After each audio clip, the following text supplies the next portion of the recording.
responding, I'll reply, give the answer, the correct answer to the question. So you will ask me the question, provide me with the corresponding options that are already provided in the text, and then wait for me to reply, and then I'll give you the answer, and then you will reassure whether my answer is correct or incorrect, and then move on to the next question. So this is how the conversation is going to follow. Got it. Let's start with the first question. Voice onset time refers to the timing of onset of voice for a plosive in relation to the A, beginning of a closure, B, retention of a closure, C, partly retention of a closure, D, releasing of a closure. What's your answer?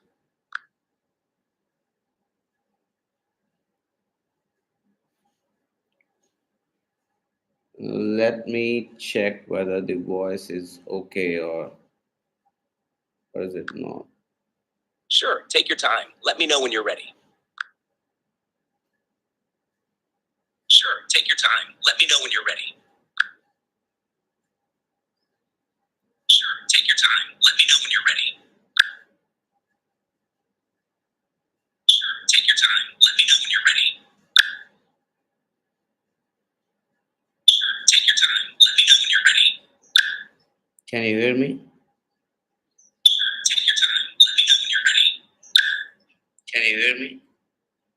Sure, take your time. Let me know when you're ready. Can you hear me? Sure, take your time. Let me know when you're ready.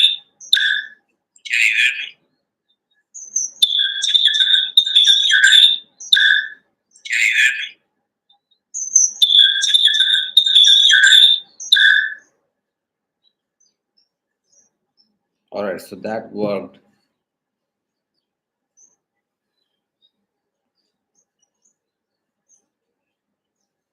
Two minutes.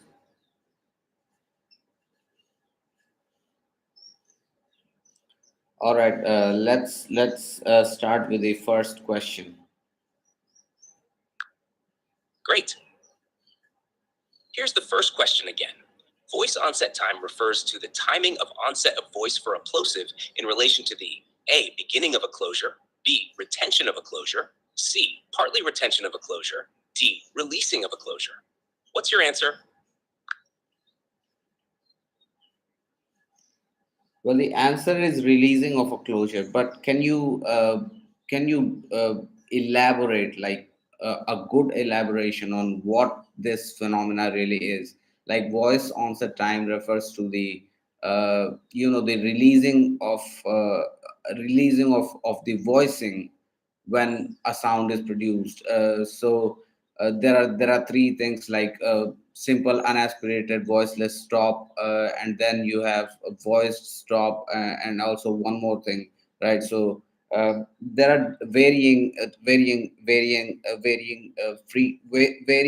measures, like on which the voice is released. So I want you to give me a very good explanation on what this really is, like something that that will help me write a good amount of words on this question.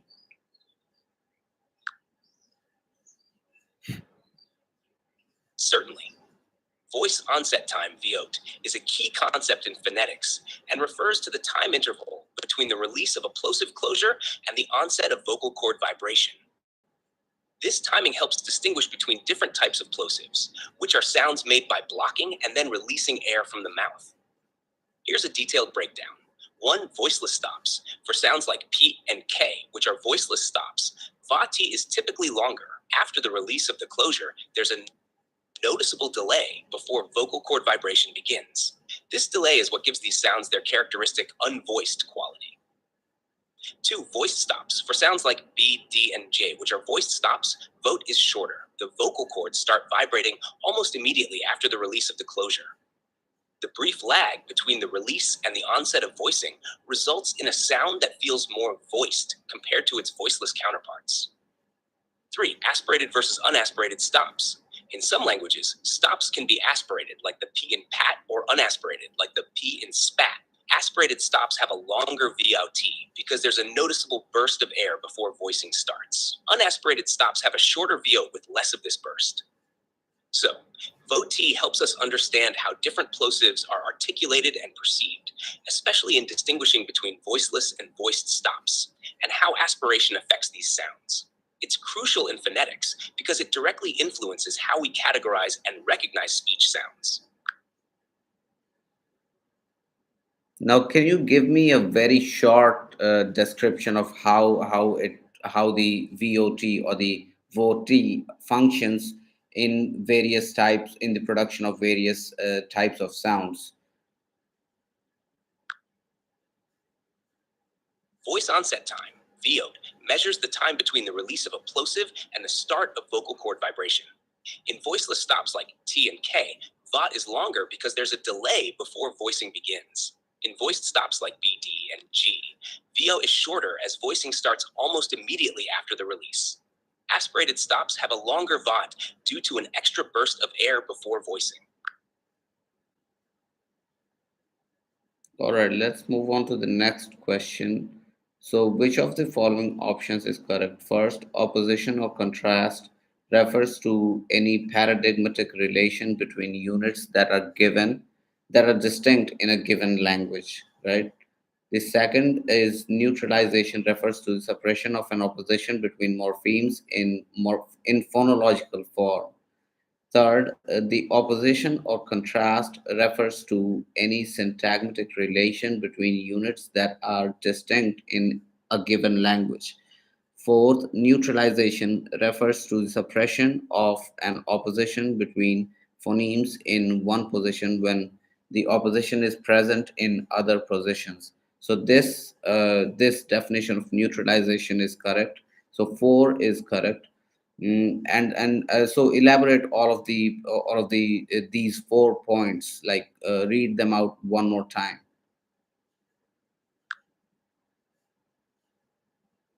Here are the options. 1. Opposition or contrast refers to any paradigmatic relation between units that are distinct in a given language. 2. Neutralization refers to the suppression of an opposition between morphemes in phonological form. 3. Opposition or contrast refers to any syntagmatic relation between units that are distinct in a given language. 4. Neutralization refers to the suppression of an opposition between phonemes in one position when the opposition is present in other positions. To clarify, opposition or contrast is about how units in a language differ from each other. The correct definition is that opposition refers to paradigmatic relations, option 1. Neutralization happens when distinctions between phonemes are lost in certain contexts. For instance, the phonemic contrast between and bub might not be distinguished in some positions. This is described by option 4. So the correct options are opposition or contrast refers to any paradigmatic relation between units which are distinct in a given language, and neutralization refers to the suppression of an opposition between phonemes in one position when the opposition is present in other positions. So 1 and 4 are correct. Now let's move on to the next question, which has two assertions.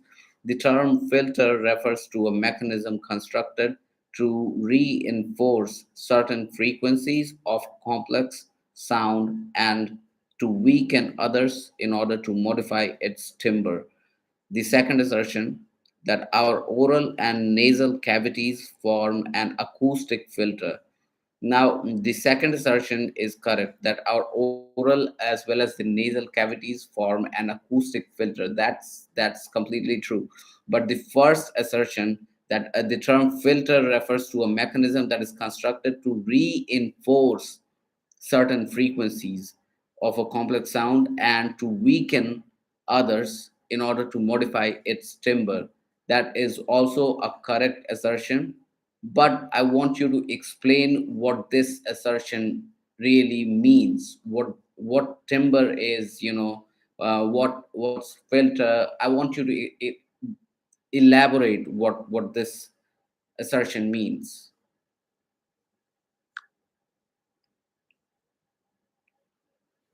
The term filter in acoustics and phonetics refers to a mechanism that selectively enhances or diminishes certain frequencies in a sound.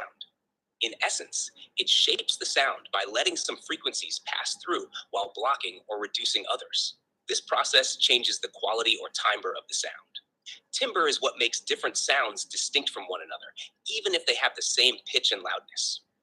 For example, the same note played on a piano and a violin sounds different due to the timbre of each instrument. Filters are used in various contexts, including in musical instruments and the human vocal tract. For instance, the shape and configuration of the vocal tract act as a filter by resonating certain frequencies while dampening others. This filtering process is what gives our speech its unique sound and helps distinguish different vowel sounds.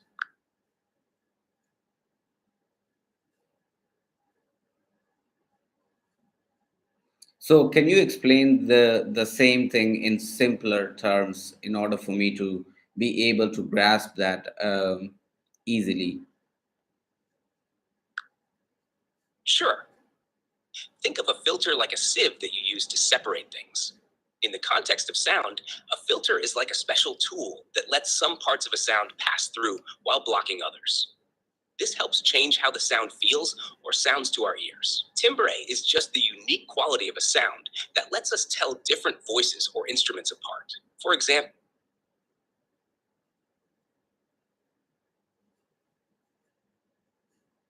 so when we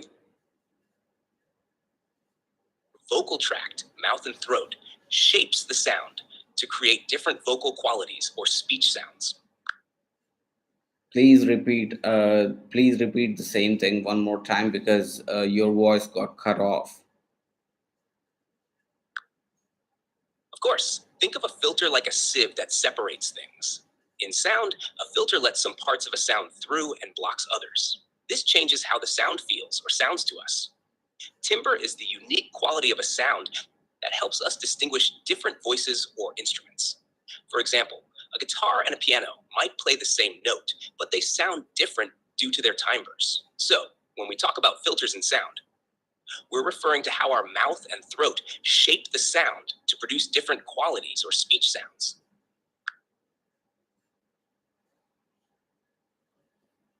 And also explain the second assertion, which is that our oral and nasal cavities form an acoustic filter.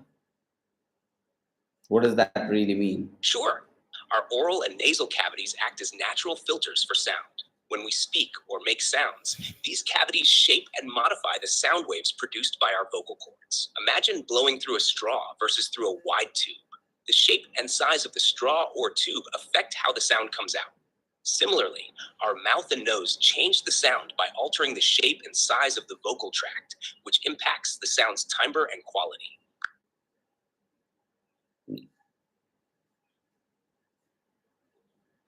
All right, let's move on to the major class feature. So, major class feature here, the options given are high, continuant, anterior, consonantal. So, the correct answer is consonantal, right? All of the others are major class features as well, as I believe. Is that not correct? Actually, in phonology, consonantal is indeed the major class feature among the options given. The other terms like high and anterior are features, but they are not classified as major class features. Consonantal is used to describe sounds that involve a significant constriction or closure in the vocal tract.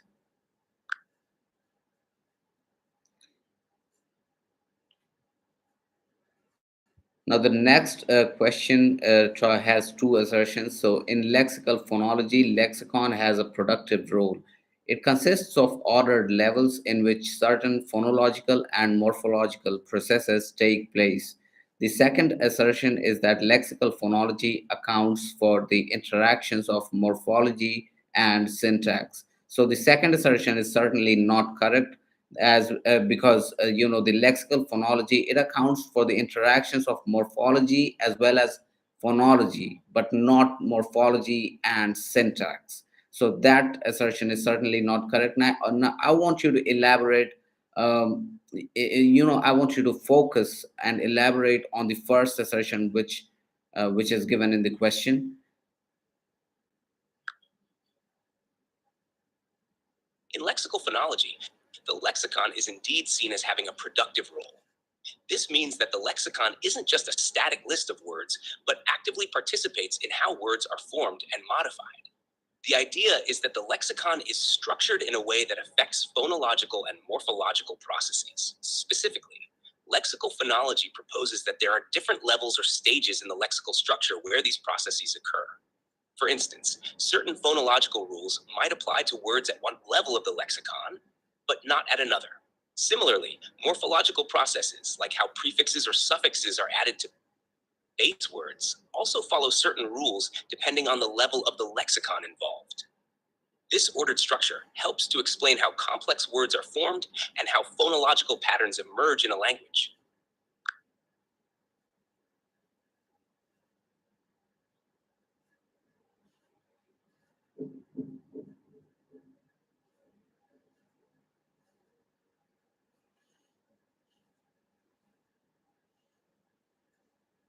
Now, the next is a morphological marker which positivizes the verb, increases the number of accents or the number of arguments of the verb. Now, elaborate this statement. A morphological marker that causativizes a verb changes the verb so that it causes someone else to perform the action. For example, if you have a verb like eat, adding a causative marker can change it to feed, which implies that one person is causing another to eat. This marker increases the number of actants or arguments in the sentence. In the original verb, you might have just the subject and object, like she eats apples.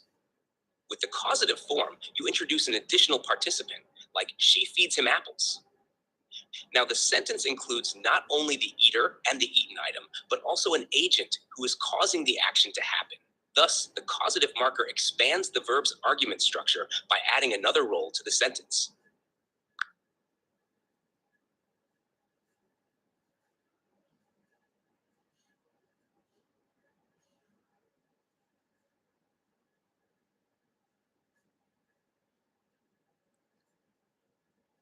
Now, a clitic that can be morpheme attached at the end of a word is known as enclitic. Now, exemplify this statement.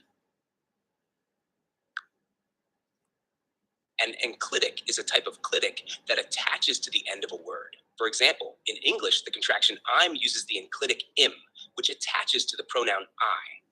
Here, I is the base word, and m is the enclitic that attaches to it to form I'm.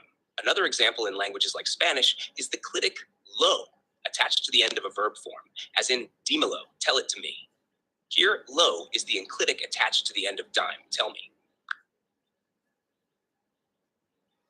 Dímelo, dímelo. Okay, yeah, I get it. So, dime la cuenta, dime la cuenta. O dímelo. Vale, dime una cuenta, dime una cuenta sobre un cosa caliente como hermosa chica. Dime una cuenta in Spanish means tell me a story or give me an account. If you want to talk about something hot or a beautiful girl in a poetic way, you could say something like, dime una historia sobre una chica hermosa como el fuego, which means, tell me a story about a beautiful girl like fire. Vale, vale, vamos a hacer la cuestión, próximo cuestión. All right, so we're keeping this in English, not Spanish. So the next question, probably, yeah, the next question is about morphological productivity. So morphological productivity is not a matter of yes or no. Rather, it is an issue of more or less. That's a correct statement. The second assertion is that morphological productivity is a matter of synchronic study of a morphological feature. So, the second assertion is that morphological productivity is a matter of synchronic study of a morphological feature. That's true. Because it can be morphological productivity of a morpheme can be measured at one time, as it exists at one time, like it's a synchronic study, so it cannot be measured diachronically. Now, this is also a correct statement. Now, I want you to focus on the first assertion and give me an elaborate explanation on what it really is.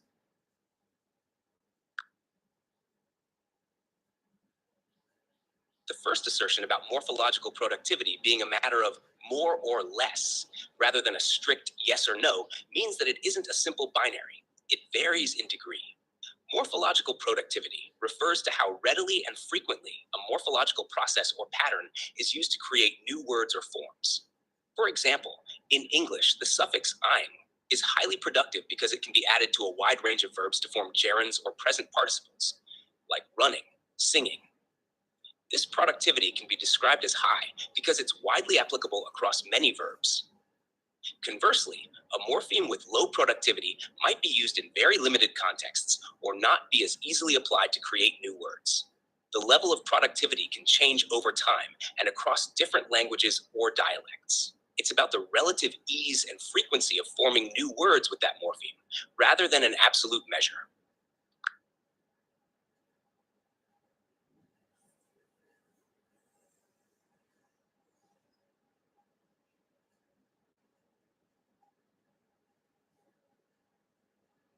Okay, so concisely repeat the same information. Concisely, by concisely, I mean in very few words.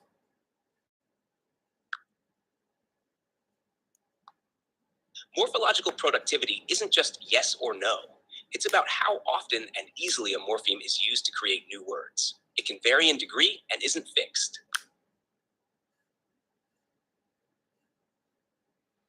All right, so both of these are true. Let's move on to the next question. So, next question talks about infinitive verbs. So, an infinitive verb occurs with one, no person, number, and gender; two, no tense, aspect, and mood; three, only person and number; four, only aspect and mood.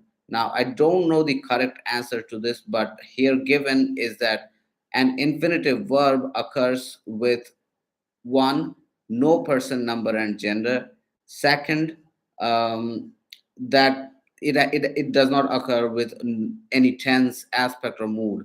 But someone told me that there can be slight amount of aspect involved in the infinitival verbs. Is that true?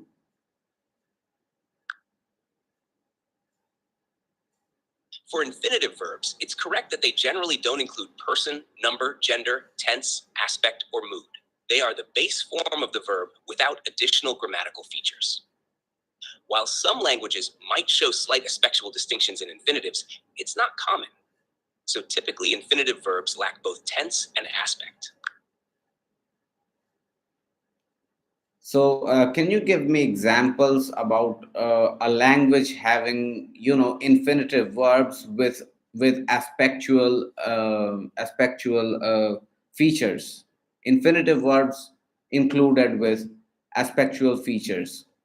Give me exemplify that. In some languages like Russian, the infinitive verb form can sometimes show aspectual distinctions. For instance, Russian infinitives can be either perfective or imperfective.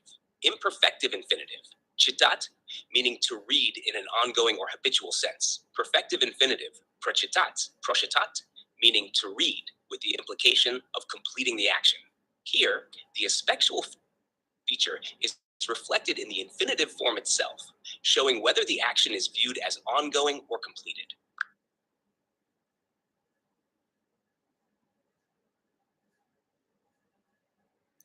So remember this Russian word, this discussion about the Russian word that we just had, and I will ask you at a later stage in this conversation.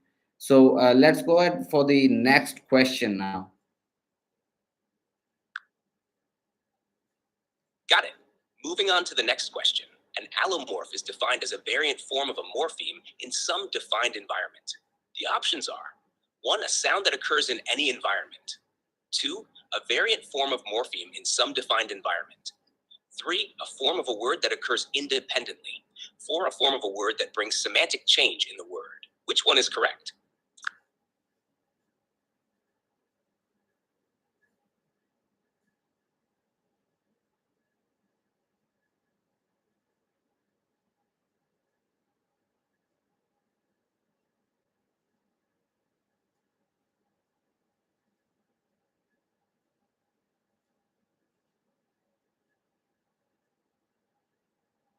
Well, the second is indeed correct. That an allomorph is defined as a variant of a morpheme in some defined environment.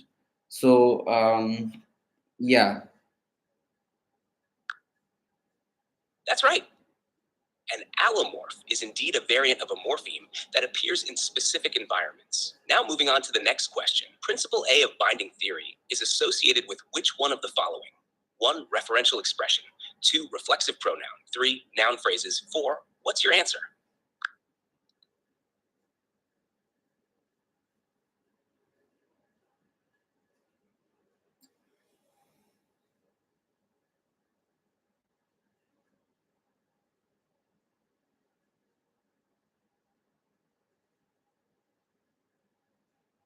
So principle A talks about the anaphors, principle B talks about the pronouns, principle C talks about the R expressions. Principle A says that anaphors must be bound in their local domain. Principle B says that the pronouns must be free in their local domain, whereas Principle C it says that our expressions must be free everywhere. Now, correct me if I'm wrong about the principles A, B, and C of the binding theory. Your explanation is mostly accurate. Principle A indeed states that anaphors, like himself or herself, must be bound within their local domain. Principle B says that pronouns like he or she must be free within their local domain. And Principle C holds that referential expressions, our expressions, such as proper names, must be free everywhere. So for Principle A of binding theory, the correct answer is indeed reflexive pronoun.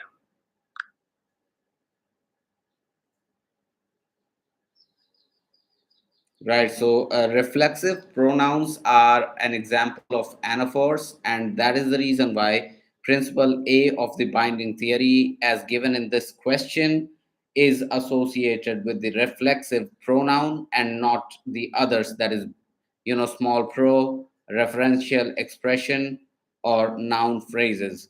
Now, all right, let's move on to the next question. But before going on, uh, explain to me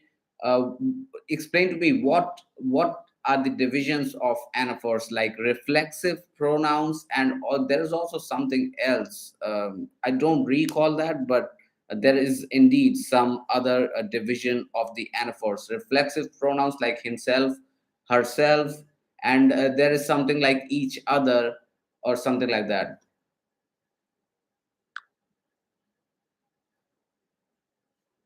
Anaphors can be divided into different types based on their binding properties.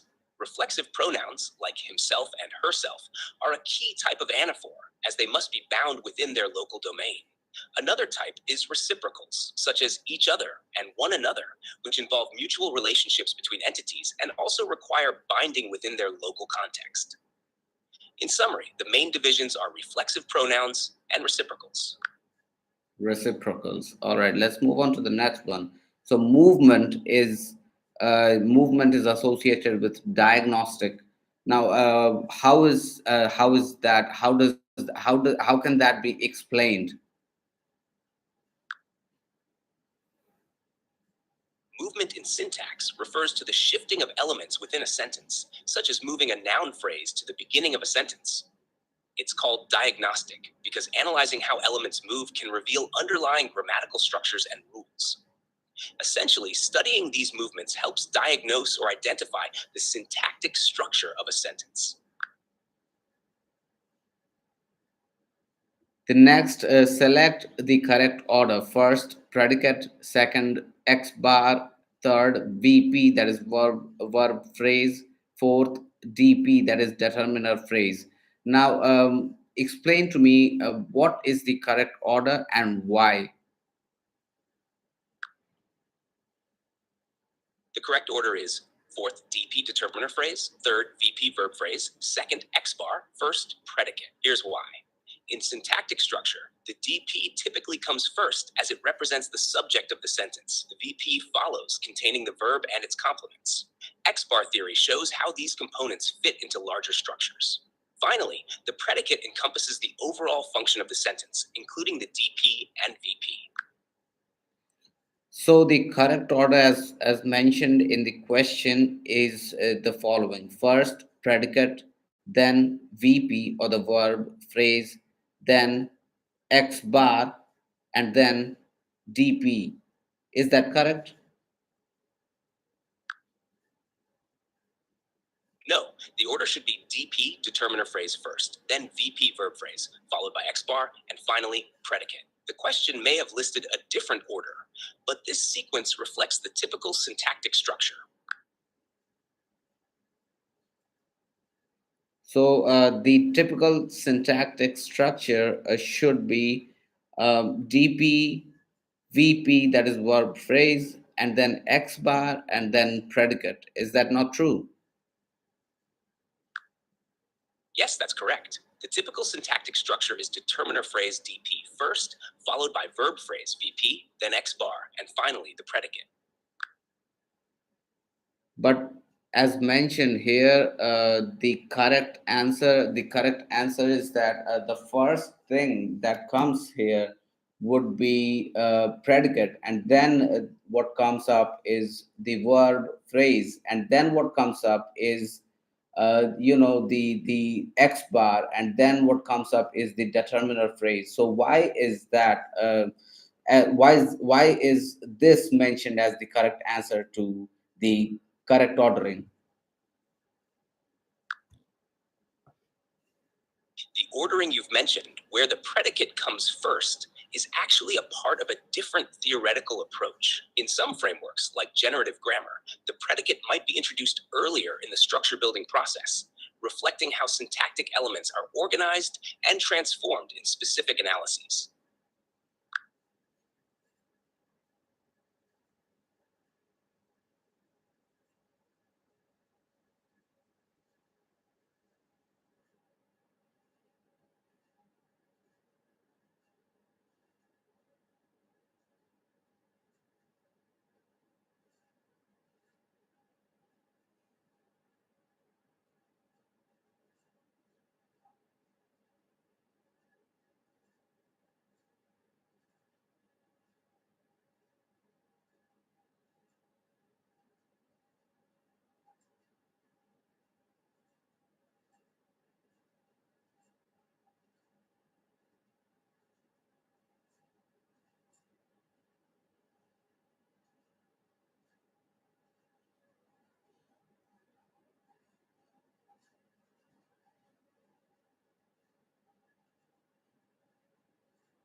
So the first is the predicate, the second is the VP, third is the X bar, and then fourth is DP as given in the question. Now let's move on to the next question.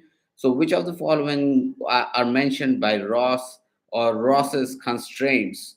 So the first option is empty category principle. The second is specified subject. The third is projection principle, and the fourth is complex noun phrase. So specified subject, projection principle, and complex noun phrase. So I think either two and four, or two, 3 and 4. So let's see. Two and four, two and three, two, 3 and 4. There is indeed one option. So the correct option is two and four. Two and four, that is specified subject constraint and the complex noun phrase constraint. Now Ross, as I recall, he proposed various other constraints, right? So there were probably four, three or four, at least three or four constraints. Now, give me the description of all of the constraints that were proposed by Ross.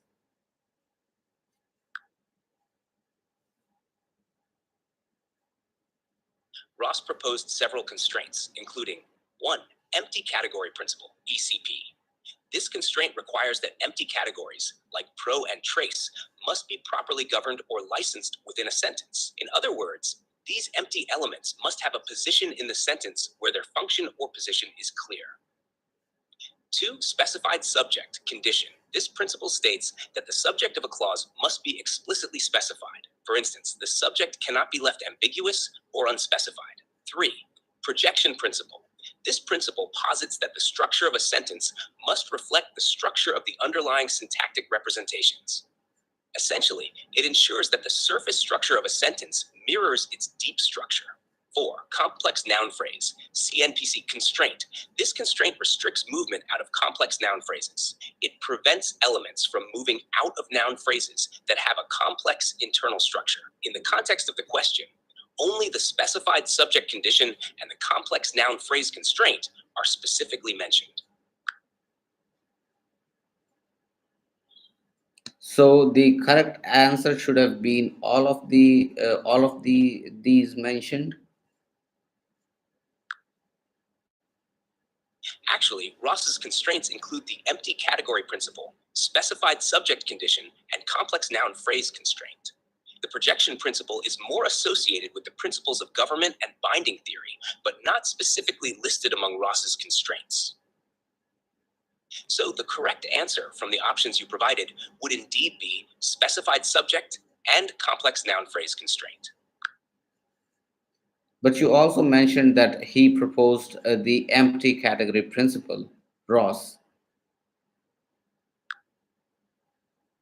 You're right. Ross did indeed discuss the empty category principle, but it wasn't originally his constraint. It's more associated with Chomsky's theories. So for Ross, the key constraints are the specified subject condition, complex noun phrase constraint, and some others not listed in your options. So, what about the others that are not listed among the options? Besides the specified subject condition and complex noun phrase constraint, Ross also proposed the adjunct condition. This deals with restrictions on movement related to adjuncts. The coordinate structure constraint. This restricts how elements within coordinate structures can be moved or manipulated. These constraints focus on different aspects of syntactic structure and movement. Any others left out that were proposed by Ross?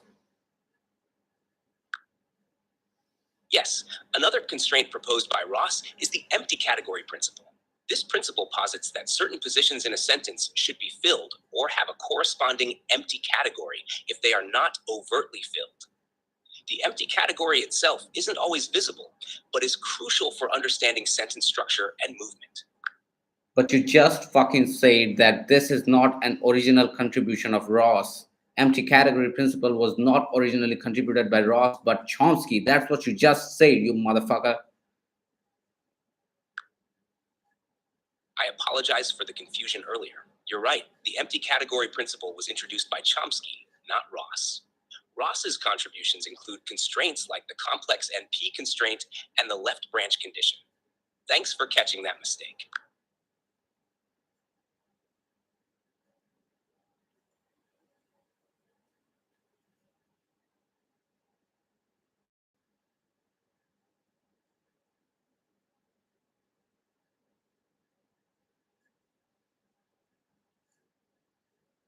So the constraints that were proposed by Ross. The first was complex noun phrase constraint, specified subject constraint, also adjunct constraint, as you mentioned, and then there was something called I don't recall exactly what that was.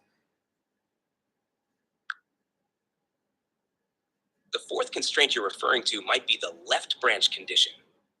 So the constraints proposed by Ross include 1. Complex NP constraint, 2. Specified subject constraint, 3. Adjunct condition, 4. Left branch condition. And you, yeah, and as we already have discussed quite a while ago, that there was something called, I don't know, there was indeed some other constraint that was proposed by Ross, but I don't recall it, and you haven't mentioned that in the last specifically the last conversation, the last thing that you mentioned. So please go ahead and explain to me elaborately what exactly, what all the constraints were proposed by Ross. Certainly. Here are the constraints proposed by Ross. 1. Complex NP constraint. This constraint restricts the movement of elements within complex noun phrases. It essentially says that elements cannot be moved out of the embedded clauses within a complex NP. 2. Specified subject constraint. This constraint involves the restriction on the movement of subjects. It says that the subject of a clause cannot be moved if it is specified within certain contexts. 3. Adjunct condition. This constraint limits the movement of adjuncts, optional elements that add extra information, within sentences. It states that adjuncts cannot be moved out of the clause to which they are attached. 4. Left branch condition. This constraint addresses the movement of elements from the left branch of a structure. It states that elements in the left branch of a structure cannot be extracted or moved. These constraints were proposed by Ross to explain various syntactic phenomena and limitations within the framework of generative grammar. And as I believe, the WH island constraints were also proposed by Ross. Is that not true? Yes, that's correct. The concept of WH islands was indeed proposed by Ross. The WH island constraint restricts the movement of WH elements like who, what, where, etc., out of certain embedded clauses or islands. According to this constraint, elements cannot be extracted from within these island structures, which helps explain why certain questions or phrases are ungrammatical when they attempt to move WH elements out of these contexts. There was some other there was some other constraint that was proposed by Ross, and you discussed it in the the chat before, but you're not giving it now. I don't know why, what's wrong, but could you please just go ahead and summarize the a list of constraints that were proposed by Ross exactly the way they were given or proposed by them, including the ears and. Certainly. Here's a summary of the constraints proposed by Ross. 1. Complex noun phrase constraint. Limits movement out of complex noun phrases, e.g., relative clauses or noun phrases with embedded clauses. 2. Specified subject constraint. Restricts movement involving subjects that are specified within the clause. 3. Adjunct constraint. Prohibits movement out of adjunct clauses or modifiers, e.g., adverbial clauses. 4. WH island constraint. Prevents WH elements from being extracted from certain embedded or relative clauses.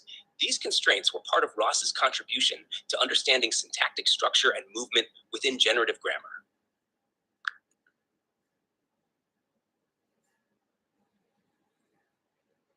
All right, so moving on to the next question, which has two assertions. The first, that John was invited. The verb invite combines with the past tense morpheme.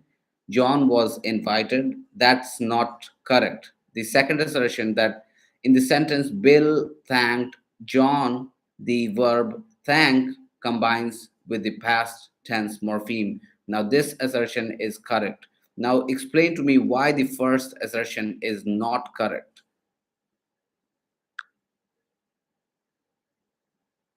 In the sentence, John was invited, the verb invited is in the past participle form, not the simple past tense. This is because the sentence uses a passive construction, where was invited is the passive form of the verb invite. In this construction, was is the auxiliary verb for the passive voice, and invited is the past participle. In contrast, in the sentence, Bill thanked John, thanked is in the simple past tense, and here it correctly combines with the past tense morpheme.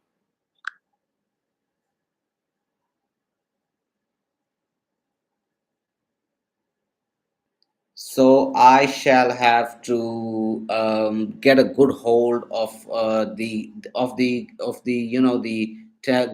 grammatical aspects of the English language or any language. So in order to qualify JRF, you need a good hold of the grammatical rules of languages. Now let's move on to the next question. Which question was it? Which question did we solve last? The question number. I'm asking about the question number. The last question we discussed was question number 15.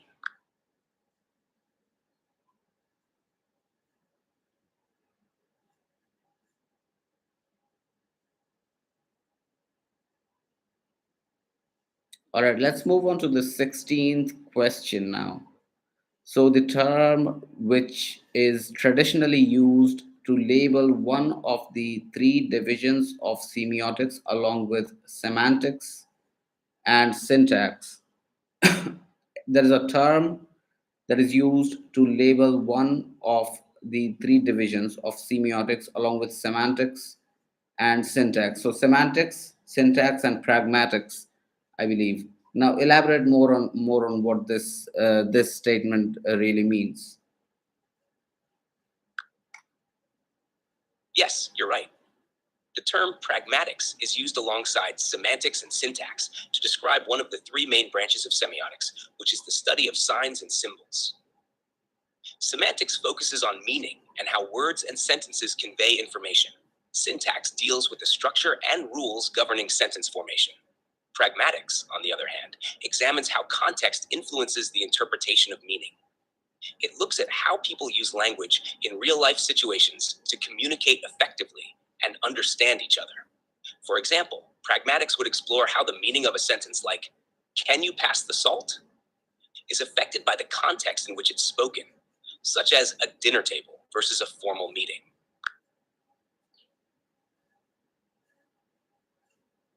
All right, moving on to the next question. Question number 17 has two assertions: homonymy and hyponymy. So, homonymy refers to the lexical items which have the same form but they differ in meaning.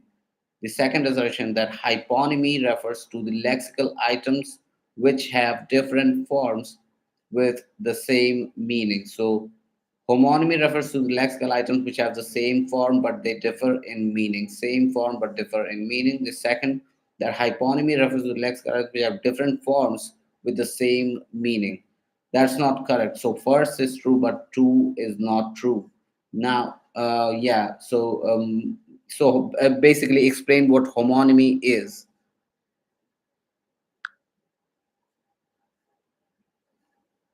Homonymy occurs when two or more words share the same form, spelling, or pronunciation, but have different meanings. For example, the word bat can mean a flying mammal or a piece of sports equipment. Despite having the same form, the meanings are distinct and unrelated.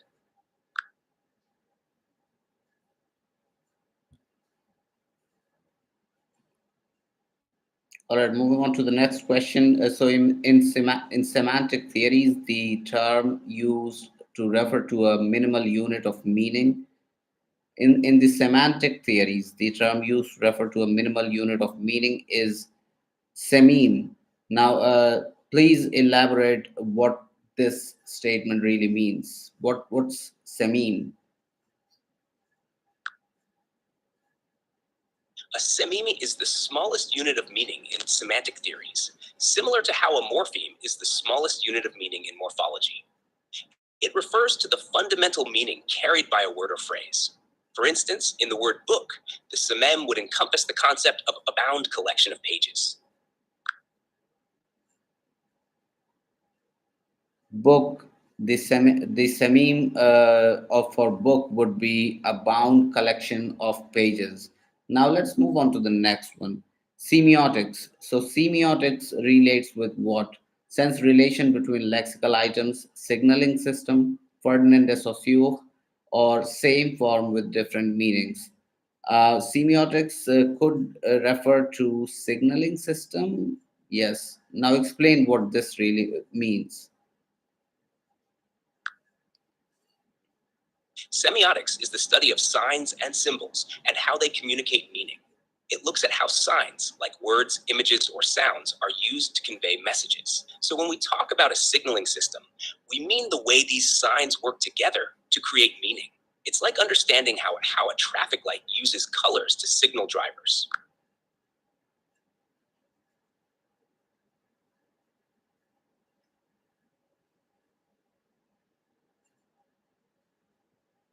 Cool. Now let's move on to the next question. Entailment. What is the entailment of the sentence Tracy is a spinster? And the correct answer is that is an old woman. Now, explain to me. A spinster basically means someone who has become, he has grown old and has yet not married.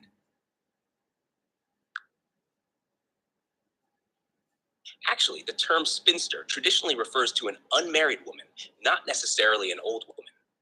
It implies that she has never married, but it doesn't specify age. So, while it's often associated with older women in some contexts, the entailment that Tracy is an old woman is not necessarily accurate. The statement, Tracy is a spinster, simply means she's unmarried.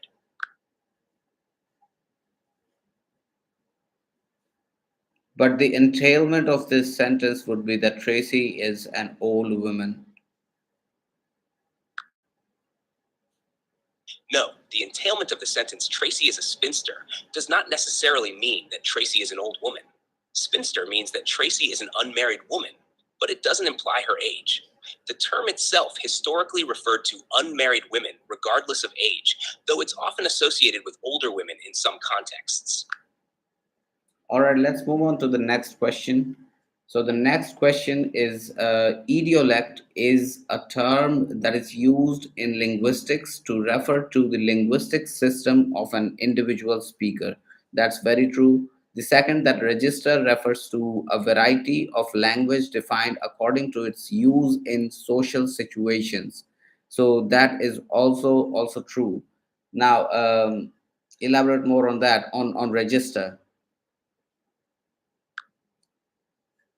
Certainly, register refers to the variation in language use depending on the context or situation.